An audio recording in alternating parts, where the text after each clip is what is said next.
Hello ਬੱਚੋ, ਸਵਾਗਤ ਤੁਹਾਡੇ ਸਾਡੇ ਚੈਨਲ ਤੇ। ਅੱਜ ਦੀ ਵੀਡੀਓ ਵਿੱਚ ਆਪਾਂ ਕਰਾਂਗੇ ਪੰਜਾਬ ਸਕੂਲ ਸਿੱਖਿਆ ਬੋਰਡ ਦੀ ਕਲਾਸ 8ਵੀਂ computer science lesson number 8 memory units ਕਰਨ ਵਾਲੇ ਹਾਂ।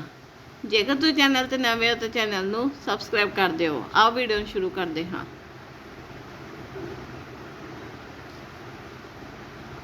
ਡੈਸ਼ ਬਿਟਸ ਦੇ ਸਮੂਹ ਨੂੰ ਡੈਸ਼ ਬਾਈਟ ਕਿਹਾ ਜਾਂਦਾ ਹੈ। इसकी सही ऑप्शन है 8।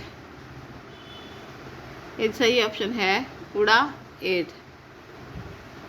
अगला है एक बिट या बाइनरी डिजिट नू लॉजिकल डैश अते डैश नाल प्रदर्शित किया जा सकता है। इसकी सही ऑप्शन है 0.1। अगला है रैम का अर्थ है डैश रैंडम एक्सेस मैमरी। अगला है रोम का अर्थ है डैश रीड ओनली मैमरी। अगला है एक डिस्क का हरेक ट्रैक छोटे हिस्से विच वंडिया जाता है जिन्हां नूं डैश वजों जानिया जाता है।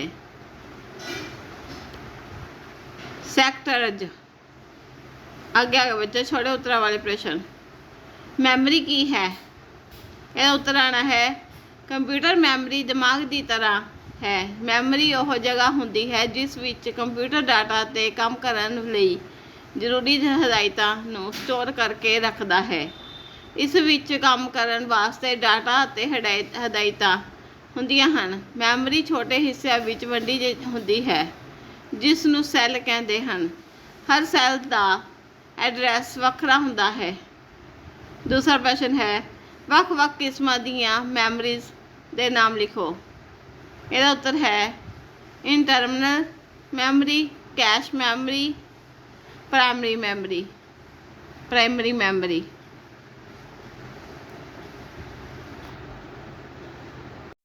External memory, sequential memory, external memory, sequential access, direct access,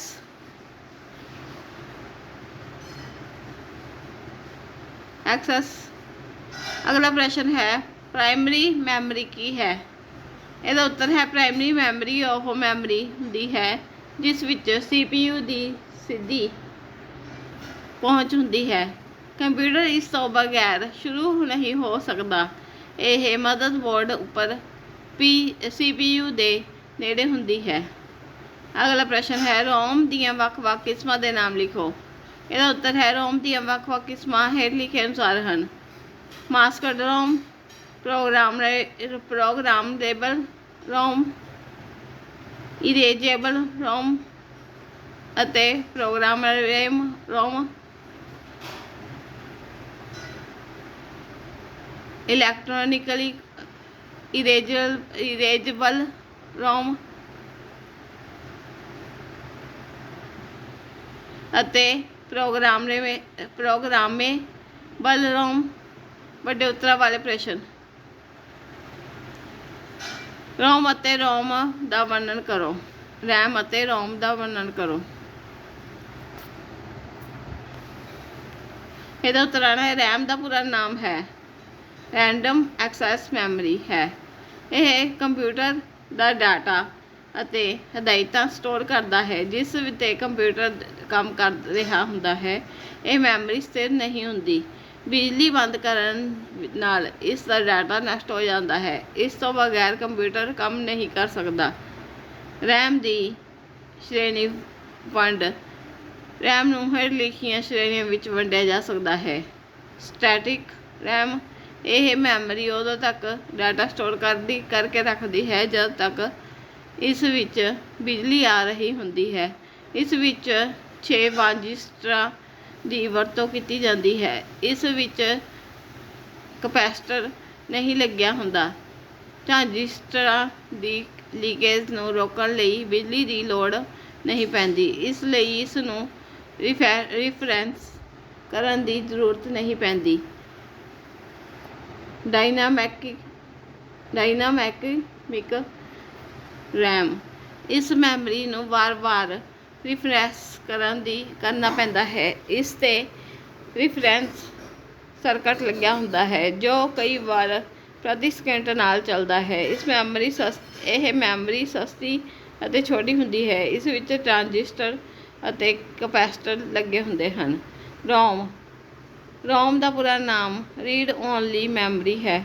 ਇਹ ਉਹ ਮੈਮਰੀ ਹੈ ਜਿਸ ਨੂੰ ਸਿਰਫ ਪੜ੍ਹਿਆ ਜਾ ਸਕਦਾ ਹੈ, ਇਸ 'ਤੇ ਲਿਖਿਆ ਨਹੀਂ ਜਾ ਸਕਦਾ।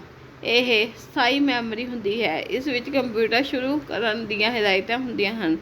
ਇਸ ਦੀ ਵਰਤੋਂ ਕਈ ਪ੍ਰਕਾਰ ਦੀਆਂ ਇਲੈਕਟ੍ਰੋਨਿਕ ਮਸ਼ੀਨਾਂ ਵਿੱਚ ਕੀਤੀ ਜਾਂਦੀ ਹੈ। ਰੋਮ ਦੀਆਂ ਕਿਸਮਾਂ ਹੇਠ ਲਿਖੇ ਅਨੁਸਾਰ ਹਨ। ਮਾਸਟਰ ਰੋਮ, ਇਹ ਤਾਰਾਂ ਦੇ ਬਣੇ ਯੰਤਰ ਹੁੰਦੇ ਹਨ ਜਿਨ੍ਹਾਂ ਨੂੰ ਪਹਿਲਾਂ ਪ੍ਰੋਗਰਾਮ ਕੀਤਾ ਗਿਆ ਹੁੰਦਾ ਹੈ। ਇਹ ਸਸਤੀਆਂ ਹੁੰਦੀਆਂ ਹਨ। ਦੂਸਰਾ ਹੈ ਪ੍ਰੋਮ ਰੋਮ, ਉਹ ਮੈਮਰੀ ਹੁੰਦੀ ਹੈ ਜਿਹੜੀ ਕਿ ਸਿਰਫ ਇੱਕ ਵਾਰ ਬਦਲੀ ਜਾ ਸਕਦੀ ਹੈ। ਖਾਲੀ ਪ੍ਰੋਮ 'ਤੇ ਇੱਕ ਵਾਰ ਡਾਟਾ ਭਰਿਆ ਜਾ ਸਕਦਾ ਹੈ, ਫਿਰ ਇਸ ਨੂੰ ਮਿਟਾਇਆ ਨਹੀਂ ਜਾ ਸਕਦਾ। ਇਪਰੋਮ ਤੋਂ ਡਾਟਾ ਅਲਟਰਾਵਾਇਲਟ ਕਿਰਨਾਂ ਰਾਹੀਂ ਮਿਟਾਇਆ ਜਾ ਸਕਦਾ ਹੈ। ਇਸ ਨੂੰ ਪ੍ਰੋਗਰਾਮ ਕਰਦੇ ਸਮੇਂ ਇਲੈਕਟ੍ਰੋਨਿਕ ਚਾਰਜ ਦੀ ਵਰਤੋਂ ਕੀਤੀ ਜਾਂਦੀ ਹੈ। ਇਸ ਚਾਰਜ ਨੂੰ ਮਿਟਾਉਣ ਵਾਸਤੇ ਅਲਟਰਾਵਾਇਲਟ ਕਿਰਨਾਂ ਦੀ ਵਰਤੋਂ ਕੀਤੀ ਜਾਂਦੀ ਹੈ। ਇਸ ਵਿੱਚ ਚਾਰਜ 10 ਸਾਲ ਤੱਕ ਰਹਿ ਸਕਦਾ ਹੈ। ਈਪਰੋਮ, ਇਸ ਰੋਮ ਨੂੰ ਬਿਜਲੀ ਨਾਲ ਪ੍ਰੋਗਰਾਮ ਕੀਤਾ ਜਾ ਸਕਦਾ ਹੈ। ਇਸ ਨੂੰ ਲਗਭਗ 10,000 ਵਾਰ ਮਿਟਾਇਆ ਅਤੇ ਲਿਖਿਆ ਜਾ ਸਕਦਾ ਹੈ। ਇਸ ਨੂੰ ਪੂਰੀ ਜਾਂ ਕਿਸੇ ਵੀ ਹਿੱਸੇ ਨੂੰ ਮਿਟਾਇਆ ਜਾ ਸਕਦਾ ਹੈ। ਪ੍ਰਸ਼ਨ ਨੰਬਰ 2, ਬਾਹਰੀ ਮੈਮਰੀ ਦੀ ਵਿਆਖਿਆ ਕਰੋ। ਐਕਸਟਰਨਲ ਮੈਮਰੀ ਉਹ ਮੈਮਰੀ ਹੁੰਦੀ ਹੈ ਜਿਸ ਦੀ ਵਰਤੋਂ ਡਾਟੇ ਨੂੰ ਪੱਕੇ ਤੌਰ 'ਤੇ ਸਟੋਰ ਕਰਨ ਵਾਸਤੇ ਕੀਤੀ ਜਾਂਦੀ ਹੈ। ਇਸ ਨੂੰ ਸੈਕੰਡਰੀ, ਐਗਜ਼ੀਕਿਊਟੇਬਲ ਅਤੇ ਅਸਥਾਈ ਮੈਮਰੀ ਵੀ ਕਿਹਾ ਜਾਂਦਾ ਹੈ। ਇਸ ਮੈਮਰੀ ਤੋਂ ਡਾਟਾ ਪਹਿਲਾਂ ਪ੍ਰਾਇਮਰੀ ਮੈਮਰੀ ਵਿੱਚ ਭੇਜਿਆ ਜਾਂਦਾ ਹੈ ਅਤੇ ਫਿਰ CPU ਵਿੱਚ CD ਅਤੇ DVD ਹਾਰਡ ਡਿਸਕ ਆਦਿ ਇਸ ਦੀਆਂ ਉਦਾਹਰਨਾਂ ਹਨ। ਸੈਕੰਡਰੀ ਮੈਮਰੀ ਦੀਆਂ ਵਿਸ਼ੇਸ਼ਤਾਵਾਂ ਦਾ ਵਰਣਨ ਕਰੋ। ਸੈਕੰਡਰੀ ਮੈਮਰੀ ਦੀਆਂ ਵਿਸ਼ੇਸ਼ਤਾਵਾਂ ਅਤੇ ਗੁਣ ਹੇਠ ਲਿਖੇ ਹਨ। ਇਹ ਮੈਗਨੈਟਿਕ ਅਤੇ ਆਪਟੀਕਲ ਮੈਮਰੀ ਹੁੰਦੀ ਹੈ।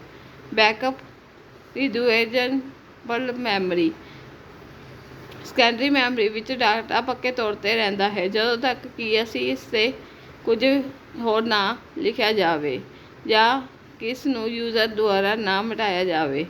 ਸਥਾਈ ਮੈਮਰੀ, ਬਿਜਲੀ ਬੰਦ ਹੋਣ 'ਤੇ ਵੀ ਡਾਟਾ ਪੱਕੇ ਤੌਰ 'ਤੇ ਸਟੋਰ ਰਹਿੰਦਾ ਹੈ।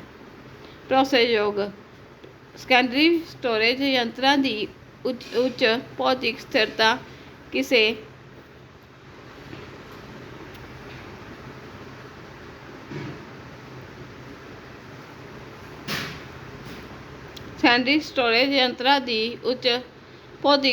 ਕਾਰਨ ਇਹਨਾਂ ਵਿੱਚ ਡਾਟਾ ਸੁਰੱਖਿਅਤ ਰਹਿੰਦਾ ਹੈ।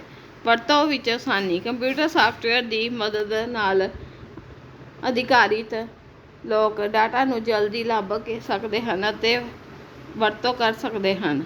ਸਮਰੱਥਾ, ਸੈਕੰਡਰੀ ਸਟੋਰੇਜ ਬਹੁ-ਗਿਣਤੀ ਡਿਸਕਾਂ ਦੇ ਸੈੱਟਾਂ ਵਿੱਚ ਬਹੁਤ ਸਾਰਾ ਡਾਟਾ ਸਟੋਰ ਕਰ ਸਕਦਾ ਹੈ। ਕੀਮਤ, ਪ੍ਰਾਇਮਰੀ ਮੈਮਰੀ ਨਾਲੋਂ ਟੇਪ ਜਾਂ ਡਿਸਕ ਉੱਤੇ ਡਾਟਾ ਨੂੰ ਸਟੋਰ ਕਰਨਾ ਕਾਫ਼ੀ ਸਸਤਾ ਪੈਂਦਾ ਹੈ। ਟ੍ਰੈਕਸ ਅਤੇ ਸੈਕਟਰਜ਼ ਕੀ ਹੁੰਦੇ ਹਨ? ਟ੍ਰੈਕਸ ਕਿਸੇ ਵੀ ਡਿਸਕ ਦਾ ਤਲ ਪਾਰਦਰਸ਼ੀ ਅਤੇ ਸਾਂਝੇ ਕੇਂਦਰ ਬਿੰਦੂ ਵਾਲੇ ਚੱਕਰਾਂ ਵਿੱਚ ਵੰਡਿਆ ਜਾਂਦਾ ਹੈ। ਇਹਨਾਂ ਚੱਕਰਾਂ ਨੂੰ ਟ੍ਰੈਕਸ ਕਿਹਾ ਜਾਂਦਾ ਹੈ। ਇਹਨਾਂ ਟ੍ਰੈਕਸ ਨੂੰ 0 ਤੋਂ ਸ਼ੁਰੂ ਕਰਕੇ ਨੰਬਰ ਦਿੱਤੇ ਜਾਂਦੇ ਹਨ। ਇਹਨਾਂ ਟ੍ਰੈਕਸ ਦੀ ਗਿਣਤੀ ਵੱਖ-ਵੱਖ ਪ੍ਰਕਾਰ ਦੀਆਂ ਡਿਸਕਾਂ ਵਿੱਚ ਵੱਧ ਤੋਂ ਵੱਧ ਘੱਟ ਵੀ ਹੋ ਸਕਦੀ ਹੈ। ਸੈਕਟਰ, ਕਿਸੇ ਵੀ ਡਿਸਕ ਵਿੱਚ ਕਈ ਵਾਰ ਟ੍ਰੈਕ ਹੁੰਦੇ ਹਨ। ਹਰ ਟਰੈਕ ਨੂੰ ਛੋਟੇ ਛੋਟੇ ਹਿੱਸਿਆਂ ਵਿੱਚ ਵੰਡਿਆ ਜਾਂਦਾ ਹੈ। ਇਹਨਾਂ ਹਿੱਸਿਆਂ ਨੂੰ ਸੈਕਟਰ ਕਿਹਾ ਜਾਂਦਾ ਹੈ। ਹਰ ਇੱਕ ਟਰੈਕ ਵਿੱਚ 8 ਜਾਂ 8 ਤੋਂ ਉਸ ਤੋਂ ਵੀ ਵੱਧ ਸੈਕਟਰ ਹੋ ਸਕਦੇ ਹਨ। ਹਰੇਕ ਸੈਕਟਰ ਵਿੱਚ 512 ਬਾਈਟਸ ਸਟੋਰ ਕਰਨ ਦੀ ਸਮਰੱਥਾ ਹੁੰਦੀ ਹੈ। ਕਿਸੇ ਵੀ ਡਿਸਕ ਦੀ ਸਮਰੱਥਾ ਨੂੰ ਇੱਕ ਫਾਰਮੂਲੇ ਦੀ ਸਹਾਇਤਾ ਨਾਲ ਪਤਾ ਕੀਤਾ ਜਾ ਸਕਦਾ ਹੈ, ਜਿਵੇਂ ਕਿ ਸਟੋਰੇਜ ਸਮਰੱਥਾ, ਕੁੱਲ ਤਲਾਂ ਦੀ ਗਿਣਤੀ, ਕੁੱਲ ਟਰੈਕਸ ਪ੍ਰਤੀ ਤਲ, ਕੁੱਲ ਸੈਕਟਰ ਪ੍ਰਤੀ ਟਰੈਕ, ਕੁੱਲ ਬਾਈਟਸ ਪ੍ਰਤੀ ਸੈਕਟਰ। ਇਸ ਪ੍ਰਕਾਰ ਸਟੋਰ ਕਰਨ ਇਸ ਗਣਨਾ ਵਿੱਚ ਸਹਾਇਤਾ ਕਰਦੇ ਹਨ। ਕੈਸ਼ੇ ਮੈਮਰੀ ਕੀ ਹੈ? ਇਸ ਦੇ ਲਾਭ ਅਤੇ ਹਾਨੀਆਂ ਲਿਖੋ। ਇਹ ਮੈਮਰੀ CPU ਤੇ ਪ੍ਰਾਇਮਰੀ ਮੈਮਰੀ ਦੇ ਵਿਚਕਾਰ ਹੁੰਦੀ ਹੈ। ਕੈਸ਼ ਮੈਮਰੀ ਦੇ ਲਾਭ। ਕੈਸ਼ ਮੈਮਰੀ ਦੇ ਲਾਭ ਹੇਠ ਲਿਖੇ ਅਨੁਸਾਰ ਹਨ। ਪਹਿਲਾ ਪੁਆਇੰਟ ਹੈ, ਕੈਸ਼ ਮੈਮਰੀ ਮੁੱਖ ਮੈਮਰੀ ਤੋਂ ਤੇਜ਼ ਹੁੰਦੀ ਹੈ। ਦੂਸਰਾ ਪੁਆਇੰਟ ਹੈ, ਮੁੱਖ ਮੈਮਰੀ ਦੇ ਮੁਕਾਬਲੇ ਇਸ ਦਾ ਐਕਸੈਸ ਟਾਈਮ ਘੱਟ ਹੁੰਦਾ ਹੈ। ਤੀਸਰਾ ਹੈ, ਕੈਸ਼ ਮੈਮਰੀ ਉਸ ਪ੍ਰੋਗਰਾਮ ਨੂੰ ਸਟੋਰ ਕਰਦੀ ਹੈ ਜਿਹੜਾ ਕਿ ਘੱਟ ਸਮੇਂ ਵਿੱਚ ਹੀ ਲਾਗੂ ਹੋਣਾ ਹੁੰਦਾ ਹੈ। ਚੌਥਾ ਹੈ, ਕੈਸ਼ ਮੈਮਰੀ ਡਾਟਾ ਨੂੰ ਅਸਥਾਈ ਤੌਰ 'ਤੇ ਸਟੋਰ ਕਰਦੀ ਹੈ। ਕੈਸ਼ ਮੈਮਰੀ ਦੀਆਂ ਹਾਨੀਆਂ। ਕੈਸ਼ ਮੈਮਰੀ ਦੀਆਂ ਹਾਨੀਆਂ ਹੇਠ ਲਿਖੇ ਅਨੁਸਾਰ ਹਨ। ਪਹਿਲਾ ਪੁਆਇੰਟ ਹੈ, ਕੈਸ਼ ਮੈਮਰੀ ਦੀ ਸਮਰੱਥਾ ਬਹੁਤ ਘੱਟ ਹੁੰਦੀ ਹੈ। ਦੂਸਰਾ ਪੁਆਇੰਟ ਹੈ, ਕੈਸ਼ ਮੈਮਰੀ ਦੀ ਕੀਮਤ ਬਹੁਤ ਜ਼ਿਆਦਾ ਹੁੰਦੀ ਹੈ। ਤਾਂ ਬੱਚਿਓ, ਇਹ ਸੀ ਤੁਹਾਡਾ ਪੰਜਾਬ ਸਕੂਲ ਸਿੱਖਿਆ ਬੋਰਡ ਕਲਾਸ 8ਵੀਂ computer science lesson number 8 memory units. ਜੇਕਰ ਵੀਡੀਓ ਪਸੰਦ ਆਈ ਹੋਵੇ ਤਾਂ ਵੀਡੀਓ ਨੂੰ ਲਾਈਕ ਅਤੇ ਚੈਨਲ ਨੂੰ ਸਬਸਕ੍ਰਾਈਬ ਕਰ ਦਿਓ।